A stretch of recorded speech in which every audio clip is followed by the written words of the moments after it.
They said, sir, I just think it's inappropriate for you to say, pay these guys a lot of money. Can you believe it?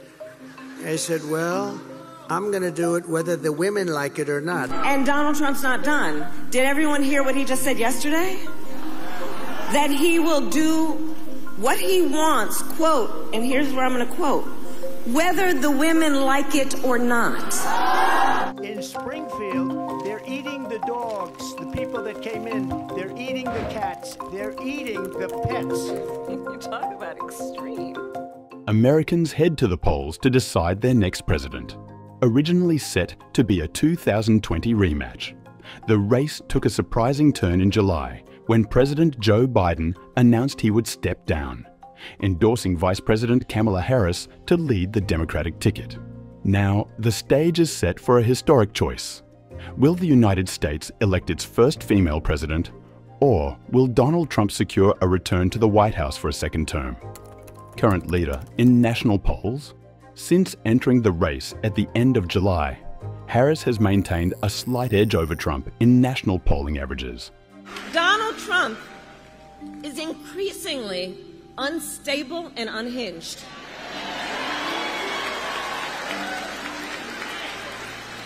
And he is out for unchecked power. That's what he's looking for. Her campaign saw an initial boost, with her lead reaching nearly 4 points by late August. Polls then remained steady through September and early October, though the gap has narrowed in recent weeks. Who holds the lead in swing state polls? Currently, the leads in swing states are so narrow that polling averages can't definitively indicate who's truly ahead. And I have this piece of glass here, but all we have really over here is the fake news, right?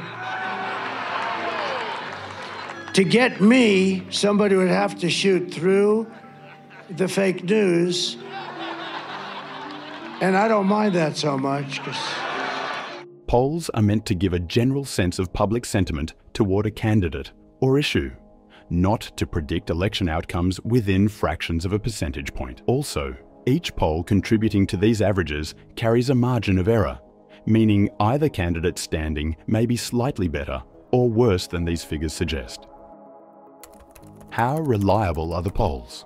Polls have underestimated Trump's support in the last two elections, with 2020 seeing the largest polling error in 4 decades, as noted in a post-election review by polling analysts. This track record suggests caution when interpreting polling data this year. In 2016, polling errors were attributed to last-minute voter shifts and an over-representation of college-educated voters who leaned toward Hillary Clinton. By 2020, experts observed issues with recruiting Trump supporters to participate in polls, but determining the exact reasons for the polling miss was challenging, especially with the high turnout and unique conditions of a pandemic-era election. If Harris becomes America's first female president, it will mark a historic milestone for the US. Conversely, a Trump victory would also reflect a significant shift, signaling that the political rulebook and what the public seeks in its leaders has fundamentally changed from the past.